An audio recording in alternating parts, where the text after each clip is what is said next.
गुज़िश्ता माह आला मालियत के नोटों की कानूनी हैसियत खत्म होने के बाद महाराष्ट्र के औरंगाबाद जिले में वाक़िया गांव कैशलेस ट्रांजैक्शंस पे मुंतकिल होने वाला रियासत का पहला गांव बन गया है।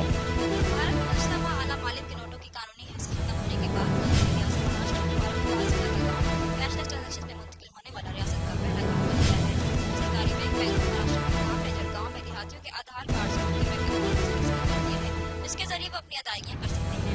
आधार बायोमेट्रिक डेटाबेस स्कीम से लोग फवायद की अदायगी को कारगर और बड़े पैमाने पर से कम करने के लिए बनाएंगे। आधार कार्ड एक शख्स के बैंक अकाउंट से मुंसलिक होने के बाद डेबिट कार्ड से है। इस हवाले से बैंक ऑफ महाराष्ट्र औरंगाबाद के रीजनल मैनेजर UR कुलकर्णी का कहना है अभी तक किसी बैंक की ओर से किया जाने वाला ये पहला प्रयास है उत्तराखंड में, और इसमें सभी जो कैसे हम कैशलेस व्यवस्था को स्थापित कर सकते हैं और कैश के प्रयोग को कम कर सकते हैं, इसके बारे में लोगों को जानकारी दी गई। मोदी ने 8 नवंबर को देश में 66% के 500,000 रुपए के नोट खत्म करने का ऐलान किया था, जिसने लोगों को शदीद नुकसान में डाल दिया था। मोदी से अचानक ऐलान के बाद अमराद जिंदगी खास तौर पर गरीबों को नई करेंसी के उसूल पर पाबंदियों ने बुनियादी अशिया जैसे कि खुराक, ईंधन वगैरह की अदायगी की मुश्किलात पैदा कर दी। गाँव में 2,500 लोग आबाद हैं, जिनमें से 2,120 लोगों के बैंक के अकाउंट हैं। इस हवाले से एक देहाती का कहना था कि उसी की बात है कि हमारा लक्ष्मणपुर का गांव जो है आज कैशलेस प्रणाली से जुड़ने जा रहा है, और यहाँ पे बैंक ऑफ बड़ौदा के हमारे जो भी अधिकारी आए हैं उन्होंने बहुत अच्छी तरीके से हमको बताया कि कैसे हम अपने क्रेडिट कार्ड से, डेबिट कार्ड से ट्रांजैक्शन कर सकते हैं। आधार कार्ड को हम बैंक से लिंक करा के उससे हम अपना लेन देन कर सकते हैं। और उन्होंने ये भी बताया कि बैंक का अधिकारी यहाँ पे कोई एक कर्मचारी यहाँ पे आएंगे जो हमको 1 घंटा 2 घंटा यहाँ पे रोज़ उपस्थित रहेंगे और हमको कैश मशीन से हमको उपलब्ध कराएंगे। बड़े नोटों को खत्म करने का मकसद दौलत को बाहर लाना है और भारत को टाल करने वाले जिन पर शुबा है कि वो फंड ऑपरेशन के लिए 500 करोड़ इस्तेमाल करते हैं। कौमी इक्तिसादी कौंसिल की एग्जीक्यूटिव कमेटी ने तरबेला के 5वें तौसी मंसूबे और पाकिस्तान के पहले सॉफ्टवेयर टेक्नोलॉजी पार्क समेत 145 अरब रुपए मालियत के 7 तरक्याती प्रोजेक्ट की मंजूरी दे दी है। जिसमें 82 अरब 36 करोड़ रुपए की लागत से तरबेला के 5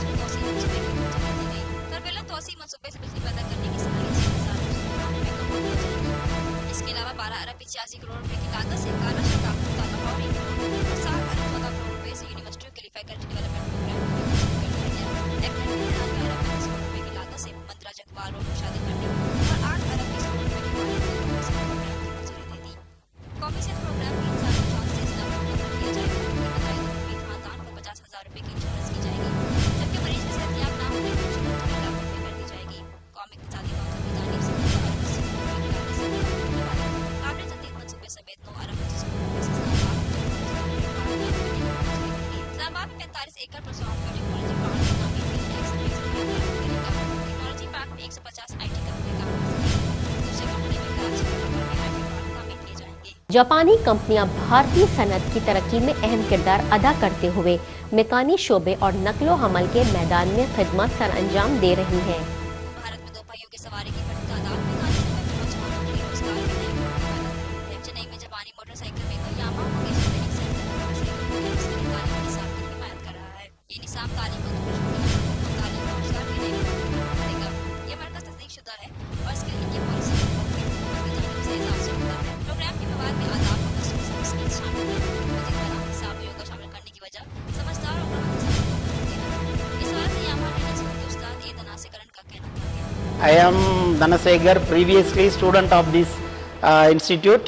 So Yamaha is bright, teaching me the ABC, attitude, behavior and communication. So I feel proud to be here sharing my knowledge with the student of this Yamaha training school. इस बारे से यामाहा ट्रेनिंग स्कूल के student I भी का कहना था कि 1 year course படித்தேன், YTS கோர்ஸ் படித்தேன். நான் படித்த உடனே எனக்கு நான் இங்கே 5 மாதம் வேலை செஞ்சுட்டு இருக்கிறேன். வேலை செஞ்சுட்டு எனக்கு நான் ஜாலியாக மேபி வேலை செஞ்சுட்டு இருக்கிறேன். எங்கள் அம்மா கிட்ட வந்து போய்ட்டு சம்பளம் காசு வாங்கி எங்கள் அம்மா கையில் கொடுத்த உடனே எங்கள் அம்மா எங்கள் ஃபேமிலியை சந்தோஷமாக இருக்குது போனாங்க. इस एग्जाम से पास आउट होने वालों का 100% रोजगार रिकॉर्ड है। ग्रेजुएट्स ने यामाहा की जानिब से मुनक्किदा वर्ल्ड मैकेनिक ग्रैंड प्रिक्स में शानदार रिकॉर्ड्स हासिल किए। 2013 में शुरू इस एग्जाम की तरफ यामाहा ने भारत में 30 क्लासेस का एहतमाम किया। बड़ी तादाद में तालिबात का तबीयत हो चुका है। मेक इन इंडिया पॉलिसी में अमल दरामद करते हुए भारत ने इंफ्रास्ट्रक्चर सिस्टम नकलो हमल की मदद से जापानी कंपनी एनएससी सामने आई है और मकामी कंपनी के साथ जॉइंट वेंचर ने भारत ने गैर जानिबदार माहिर की तकरूरी रोकने और जम्मू कश्मीर में किशन गंगा और रैटल मंसूबों पर तनाज़ा हल करने के लिए सालसी की अदालत के क़याम के लिए आलमी बैंक के फैसले का खैरमकदम किया। भारत ने गैर जानिबदार माहिर की तकर्री रोकने और जम्मू कश्मीर में किशन गंगा और रैटल मंसूबों पर तनाज़ा हल करने के लिए सालसी अदालत के क़याम के लिए आलमी बैंक के फैसले का खैरमकदम किया। आलमी बैंक ने भारत और पाकिस्तान को बाकी तौर पर तनाज़ा हल करने के लिए कहा। इसके बाद सौरभ का ये बयान सामने आया। इस हवाले से सौरभ का कहना था कि By temporarily halting both the processes now, the bank has confirmed that pursuing the two concurrent processes can render the Indus Waters Treaty unworkable over time.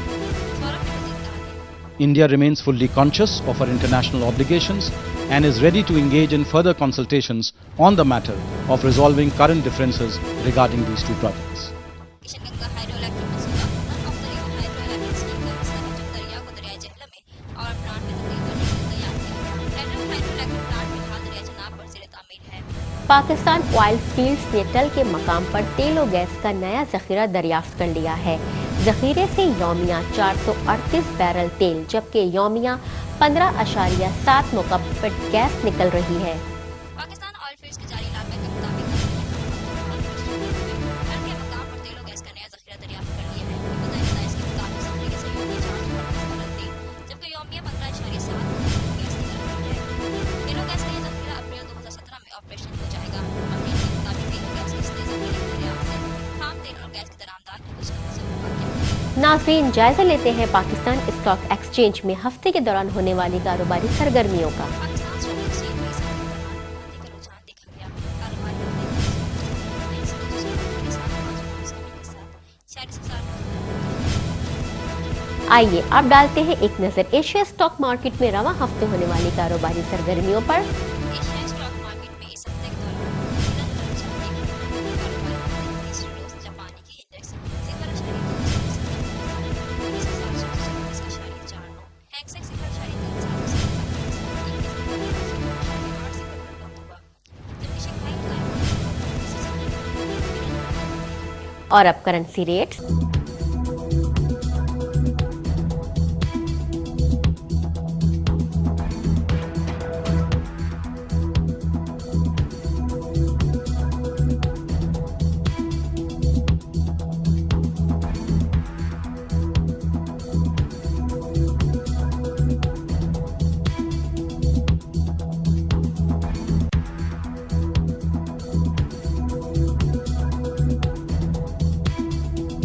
नाज़रीन, ये थी अब तक की खबरें एशिया बिजनेस वीक प्राइम में। मिलते हैं अगले हफ्ते मजीद खबरों के साथ। अपनी मेजबान उस्मा अशफाक को इजाजत दीजिए। अल्लाह हाफिज।